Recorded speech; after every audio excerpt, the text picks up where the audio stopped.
मोंथा चक्रीवादळ ओडिशाच्या किनाऱ्यावर धडकलं। ओडिशा किनारपट्टीवर वेगाने वाहिले वारे। ओडिशाच्या किनारपट्टीवर सतर्कतेचा इशारा।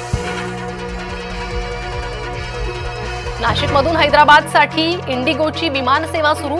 मंगळवारी ओझर विमानतळावरून 1654 प्रवाशांनी केला प्रवास। नाशिकहून इंदूर मार्गे जयपूर आणि हैदराबादसाठी सेवा। समुद्रात वादळी स्थितीमुळे मासेमारी बंद। मासेमारीवरच उदरनिर्वाह असलेले मच्छीमार संकटात। गेल्या 45 दिवसांपासून मासेमारी बंदच। शासनाने मच्छीमारांना नुकसान भरपाई देण्याची मागणी।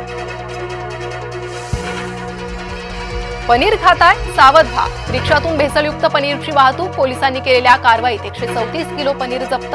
एकूण 28,140 रुपये किमतीचा मुद्देमाल जप्त।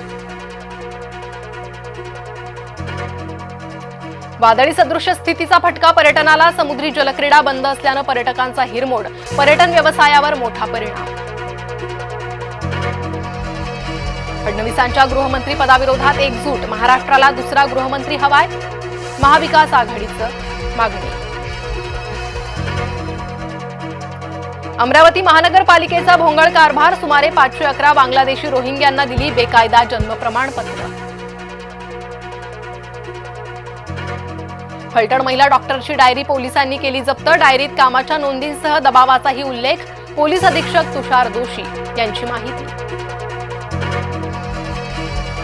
मुंबईत 10 नोव्हेंबरपासून जनगणना पूर्वचाचणी सुरू होणार। 10 ते 30 नोव्हेंबरपर्यंत पहिल्या टप्प्याची पूर्वचाचणी।